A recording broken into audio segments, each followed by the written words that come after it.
আমি যে কতটা বোকা তারই একটি গল্প শোনাই চলুন।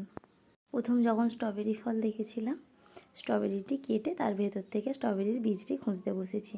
আমার বাড়ির কোনো এক সদস্য আমাকে বলল, স্ট্রবেরির ভেতরে বীজ থাকে না, স্ট্রবেরি ফলের গায়ে বীজ থাকে।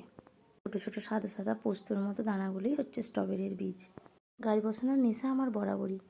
রীতিমতো আমি ছুঁচের ডগায় করে স্ট্রবেরির গা থেকে বীজ বের করে আমি দানা ফেললাম। তার থেকে গাছ হলো, কিন্তু ফল হলো না সে গাছে। তারপর বাজার থেকে কিনে গাছ বসিয়েছিলাম, অনেক ফলও হয়েছিল। ফল ধরা শেষ হওয়ার পর গাছ থেকে রানার বের হতে শুরু করলো। ওই রানার থেকেই গাছ সংরক্ষণ করা শুরু। প্রথম 3টি গাছ কিনেছিলাম, তারপর থেকে আমার এতগুলি গাছ হয়েছে।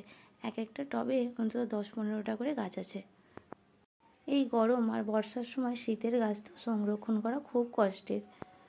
পাতায় যে সাদা সাদা অংশটি দেখতে পাচ্ছেন, ওইগুলো হচ্ছে ডাইথেম। ওগুলো আমিই দিয়েছি যাতে গাছগুলিতে ধোসা না লেগে যায়।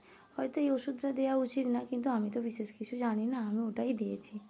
যদি কোনো ওষুধ জেনে থাকেন আমাকে জানাবেন। ভিডিওটি এই পর্যন্তই। সকলে সুস্থ থাকুন, সাবধানে থাকুন।